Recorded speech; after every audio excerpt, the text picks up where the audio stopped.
Edouard Manet nació en París el 23 de enero de 1832 en una familia acomodada. Sus días escolares pasaron sin acontecimientos destacables y terminó su formación sin obtener la calificación necesaria para estudiar Derecho, para excepción de su padre, que era magistrado. Sus primeros contactos con el arte se produjeron en la etapa escolar. A los 16 años viajó a Río de Janeiro como marinero en prácticas con intención de ingresar en la Academia Naval Francesa. Con el consentimiento paterno, decidió iniciar los estudios en el taller de Tomás Couture. Las clases se complementaban con visitas a museos. En 1856 abandona el taller ya que considera anticuadas las enseñanzas del maestro. Estuvo casi 6 años como alumno de Tomás Couture, un pintor muy estrecho de miras como profesor. Al mismo tiempo, pudo copiar en el Louvre cuadros no solo de Tiziano y Rembrandt, sino también de Goya, Delacroix, Courbet y Damiens. De Couture aprendió que para ser un gran maestro hay que escuchar las enseñanzas de los que han sido en el pasado. De todos los artistas de su tiempo, Manet fue quizá el más contradictorio. Aunque se le consideraba un personaje controvertido y rebelde, Manet se pasó casi toda su vida buscando la fama y la fortuna. Y lo que quizás sea más importante, un pintor que ahora es aceptado como uno de los grandes, solía mostrarse inseguro de su dirección artística, profundamente herido por las críticas hacia su obra. Tuvo que esperar al final de su vida para conseguir el éxito que su talento merecía. Pese a que se le considere uno de los padres del impresionismo, nunca fue un impresionista en el sentido estricto de la palabra. Por ejemplo, jamás expuso con el grupo y nunca dejó de acudir a los salones oficiales, aunque le rechazaran. Afirmaba que no tenía intención de acabar con los viejos métodos de pintura ni de crear otros nuevos. Sus objetivos no eran compatibles con los de los impresionistas, por mucho que se respetaran mutuamente. La notoriedad de Manet, al menos en las etapas tempranas de su carrera, se debió más a los temas de sus cuadros, considerados escandalosos, que a la novedad de su estilo. Hasta mediados de la década de 1870 no empezó a utilizar técnicas impresionistas. En ese sentido, Bounce se muestra bastante convincente al mostrar que, de joven, sin llegar a considerarse un innovador, Manet sí trataba de hacer algo nuevo. Buscaba crear un tipo libre de composición que estaría, sin embargo, tan herméticamente organizado en su superficie como los cuadros de Velázquez. En tono general de la obra de Manet no es el de un pintor radical únicamente preocupado por el mundo visual. Es un sofisticado habitante de la ciudad, un caballero que se ajusta en todo al concepto del decimonónico de dandy, un observador distante, refinado, que contempla desde una elegante distancia el espectáculo que le rodea. Desde este punto de vista, Manet concluye que él será, sin duda, uno de los cuadros más escandalosos, rechazado en el Salón de 1833 y expuesto el de los rechazados, Almuerzo sobre la hierba. Una parisina o mujer con sombrero café en el año 1903 y una mujer de mira de una forma provocativa cambió la visión del arte a final del siglo XIX. Algunas obras de Manet son La ninfa sorprendida, La música en las Tullerías y Olimpia. Claude Monet es un pintor francés conocido por su aporte en el movimiento artístico del impresionismo. Nació en París el 14 de noviembre de 1840. Pasó su infancia en Normandía, en la ciudad del Havre, donde se instala junto a su familia con tan solo 5 años. Poco a poco, el joven Monet logra desarrollar su pasión, empezando por la caricatura y, en 1859, estudiando pintura en la Academia Suiza de París con el apoyo de su padre. Su marcha a Argelia al servicio militar en 1861 interrumpe sus estudios. Sin embargo, continúa experimentando diferentes efectos artísticos. A su vuelta a París en 1862, tras una enfermedad que contrae, conoce al pintor suizo Charles Gleyre y trabaja junto a Alfred Sisley, Auguste Renoir y Frédéric Bazille, que se convertirán en buenos amigos. Durante la segunda mitad de la década de 1860, Monet pintó un estilo que recuerda al de Edouard Manet.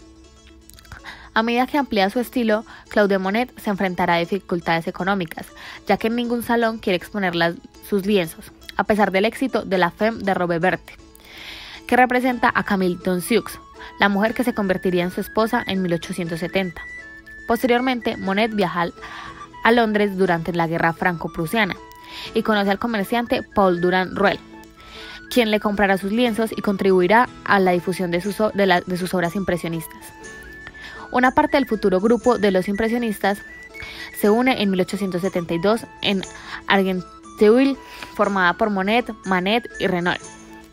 Y el primer lienzo que surgirá de este movimiento artístico será Impresión Sol Naciente, y que, de hecho, dará su nombre al movimiento. Esta pintura se presentará al público en la primera exposición impresionista en 1874. Este será el año que marcará el apogeo del impresionismo y definirá a Claude Monet como uno de los creadores del movimiento. A pesar de la crítica sarcástica, los impresionistas presentarán 6 exposiciones hasta 1882. Las continuas compras de Durand-Ruel le permitirán a Claude Monet vivir dignamente sin necesidad de participar en los salones oficiales. En 1883 se traslada definitivamente a Giverny con su amiga Alice Hostchet, los 6 hijos que ella tuvo con Ernest Hostchet y sus 2 hijos propios. El último hijo no llegará a conocer a su madre, muerta en el parto en 1879. Giverny se convertirá en un verdadero remanso de paz para Monet.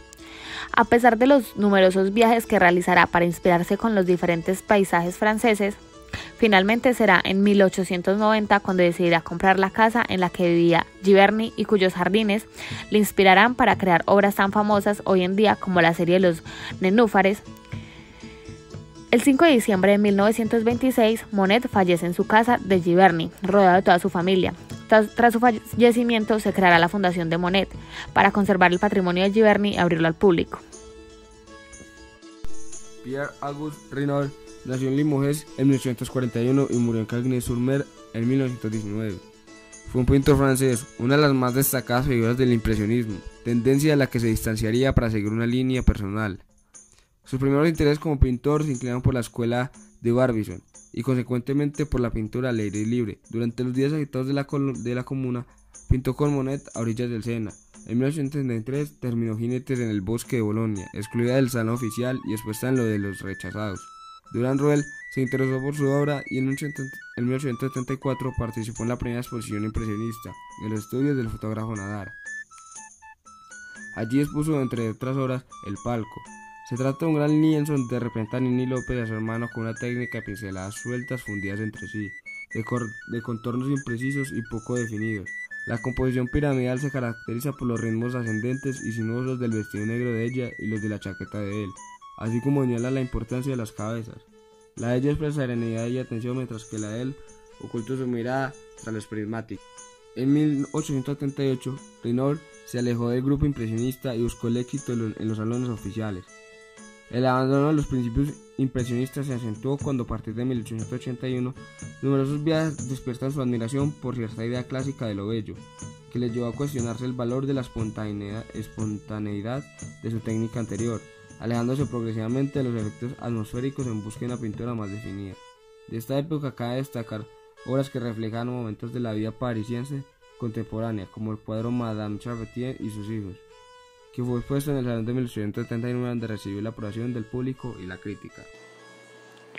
Rembrandt Hammerson nació en Leiden, Holanda, en 1606 y murió en Ámsterdam en 1669. Fue un pintor holandés nacido en el seno de una acomodada familia de molineros. Rembrandt recibió una esmerada educación y llegó a ingresar en la Universidad de Leiden, donde estudió un curso, ya que por entonces decidió dedicarse a la pintura. De los 2 maestros que tuvo, uno en Leiden y otro en Ámsterdam, fue este último el que más influyó en el artista y el que transmitió las tendencias italianizantes en boga. De hecho, sus primeras creaciones, como la lapidación de San Esteban, manifiestan una evidente influencia del estilo de Pieter Latzmann. En 1625, considerándose ya formado, abrió el taller en Leiden junto con Jan Leviens, quien después siguió una trayectoria muy distinta y no tardó en contar con una amplia clientela durante los años de Leiden. El arte de Rembrandt evolucionó desde unos inicios de colores brillantes y gestos grandilocuentes hacia una creciente afirmación del claroscuro. El sabio empleo que hizo el artista de esta nota tan típica del barroco es lo que confiere a su obra una fuerza y una personalidad indiscutibles. Ya en época temprana, hacia 1630, un claroscuro se convierte en el más poderoso medio de la expresión del pintor, tal como evidencian obras como Sansón, traicionado por Dalila, y la presentación de Jesús en el templo. En 1630, a raíz de la muerte de su padre, se trasladó a Ámsterdam, donde se asoció con el marchante Hendrik van Uylenburg, con cuya hija Saskia se casó. Comenzó entonces para él una etapa de prosperidad económica y de vida mundana, que se truncó repentinamente en 1642, año de la muerte de su esposa. Los reveses económicos se sucedieron hasta que en 1656 se vio obligado a subastar todas sus pertenencias. El consuelo le llegó de la mano de Hendrik G., que encontró a su servicio para hacerse cargo de su hijo Tito, con quien mantuvo una relación sentimental sin llegar a casarse con ella. Para no perder la herencia de Saskia, las dos etapas próspera y adversa de la vida de Rembrandt se reflejan en sus obras, particularmente en los autorretratos, un género que el artista cultivó a lo largo de toda su carrera. Mientras que los primeros son alegres, brillantes y tanto superficiales, los últimos tienen un carácter sombrío, sereno y reflejan una profundidad muy superior. De los numerosos géneros que cultivó, el religioso y el retrato fueron los dos que más brilló su talento del maestro del barroco. Jacques-Louis David nació en el seno de una próspera familia en París el 30 de agosto de 1748. A la edad de 9 años, su padre fue asesinado en un duelo y su madre lo dejó bajo el cuidado de sus tíos, François Buron y Jacques-François de Masseison, que eran unos prósperos arquitectos. Ellos se aseguraron de que recibiera una excelente educación en el Colegio de las Cuatro Naciones, pero Jacques-Louis David no fue nunca un buen estudiante. Durante las clases cubría sus libros con dibujos. Pronto manifestó que quería ser pintor, pero el deseo de su madre y sus tíos era que fuera arquitecto.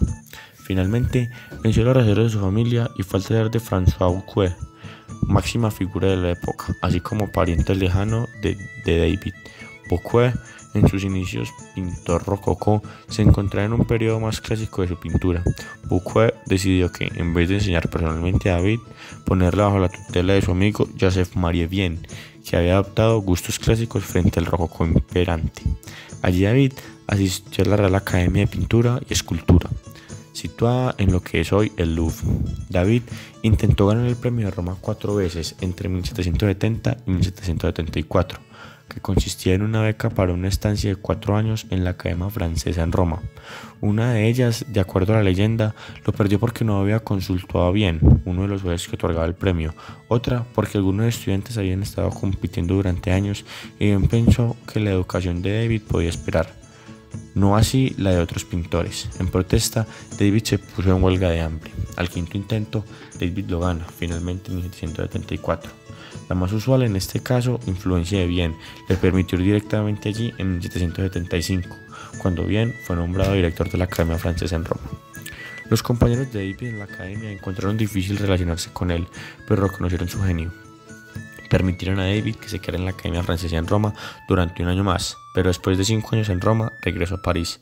Allí encontró quien influyera a su favor y lo hiciera miembro de la Academia Real. Envió a la Academia 2 pinturas, incluyendo ambas en el Salón de 1781, un gran honor. Fue alabado por pintores contemporáneos, pero la administración de la Academia Real era hostil a esta estrella naciente. Después del salón, el rey lo autorizó a alojarse en el Louvre, un privilegio antiguo y muy deseado de los grandes artistas. Cuando el contratista de los edificios reales, Pécole, estaba haciendo los oportunos arreglos con David, le pidió que se casara con su hija, Margarita Charlotte. Este matrimonio proporcionó a David dinero y, con el tiempo, 4 hijos. David tenía alumnos propios, entre 40 y 50, y el gobierno le encargó que pintase Horacio, defendido por su padre, pero David pronto decidió: solo en Roma puedo pintar romanos. Su suegro le proporcionó el dinero que necesitaba por el viaje y David marchó a Roma con su esposa y 3 de sus estudiantes, uno de los cuales, Jean-Germain Gros, el ganador del premio de Roma de ese año. En Roma, David pintó su famoso juramento de los Horacios. Los temas y motivos se reiteraban en obras posteriores como el juramento del juego de pelota y la distribución de las águilas. Mientras que el juramento de los Horacios y el juramento del juego de la pelota se enfatiza la importancia del autosacrificio masculino para el propio país y el patriotismo, la distribución de las águilas hablaría del autosacrificio por el emperador y la distancia de la gloria obtenida en el campo de batalla. Algunas obras de Jacques-Louis David fueron La muerte de Séneca, San Roque intercedió ante la Virgen por la curación de los apestados, El dolor y los lamentos de Andrómaca sobre el cuerpo de Héctor y Belisario. Antonio Canova nació en Posagno el 1 de noviembre de 1757 y murió en Venecia el 13 de octubre de 1822. Fue un escultor y pintor italiano.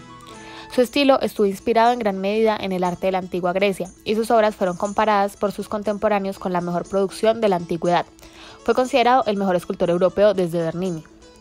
A finales de 1779 se traslada a Roma, visitando Bolonia y Florencia, con el fin de conseguir un perfeccionamiento en su arte. Roma era entonces el centro cultural más importante en Europa y un objetivo obligatorio para cualquier artista que aspirase a la fama. La ciudad era toda ella un gran museo, llena de monumentos antiguos y grandes colecciones. En un momento donde estaba en pleno apogeo la formación del neoclasicismo y donde existían copias auténticas para estudiar de primera mano la gran producción artística del pasado clásico. Ya en Roma, Canova pudo profundizar en el estudio de las más importantes obras de la antigüedad, completando su educación literaria, mejoró su fluidez en francés y pudo ponerse en competencia con los mejores maestros de la época.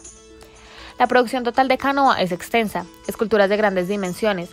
Dejó unos 50 bustos, 40 estatuas y más de una docena de grupos, junto con los monumentos funerarios y numerosos modelos de arcilla y yeso para trabajos definitivos, algunos de los cuales nunca se han llegado a transferir a mármol, siendo, por lo tanto, piezas únicas, y en obras menores se encuentran placas y medallones en relieve, pinturas y dibujos.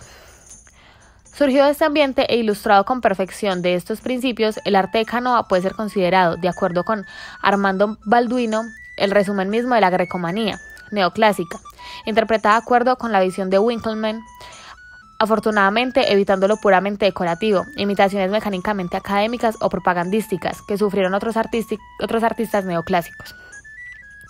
Para él, el estudio directo de la naturaleza era fundamental y la originalidad importante porque era la única manera de crear una verdadera belleza natural, que se encuentra, por ejemplo, en la escultura griega clásica, cuyo canon constituyó su referencia más poderosa.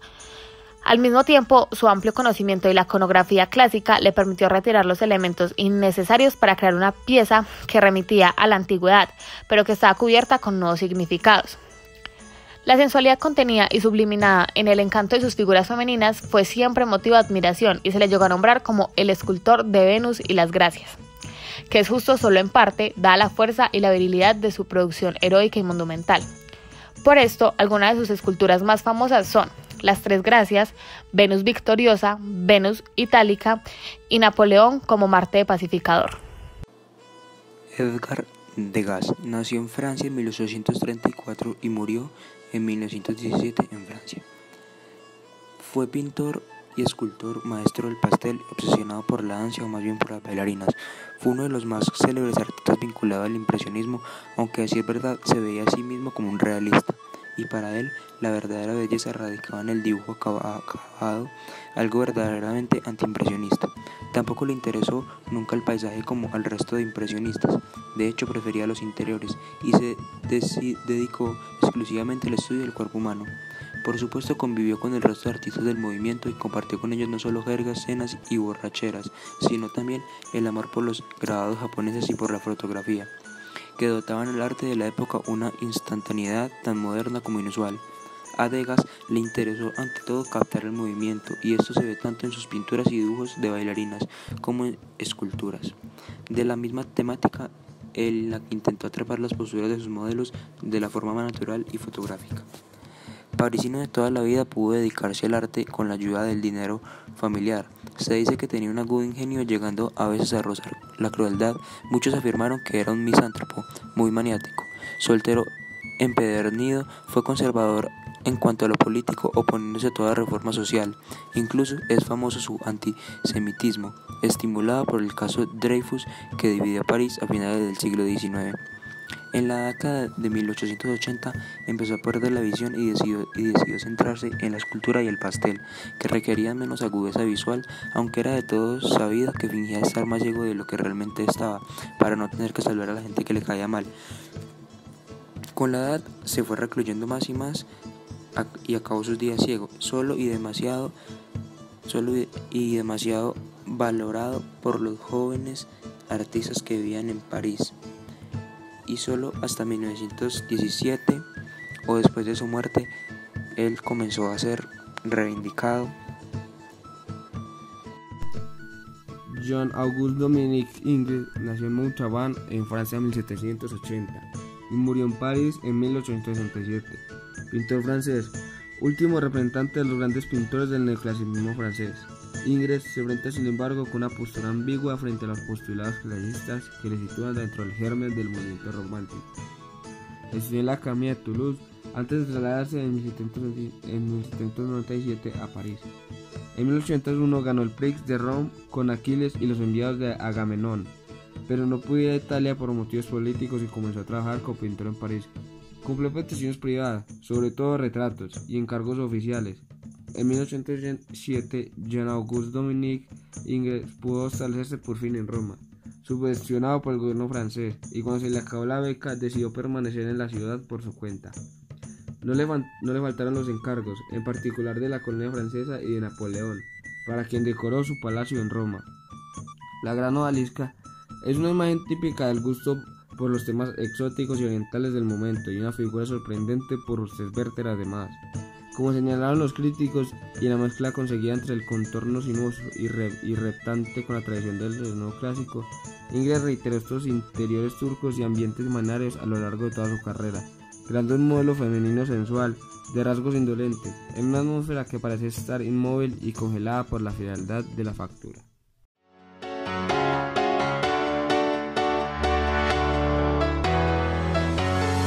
Well, there's a will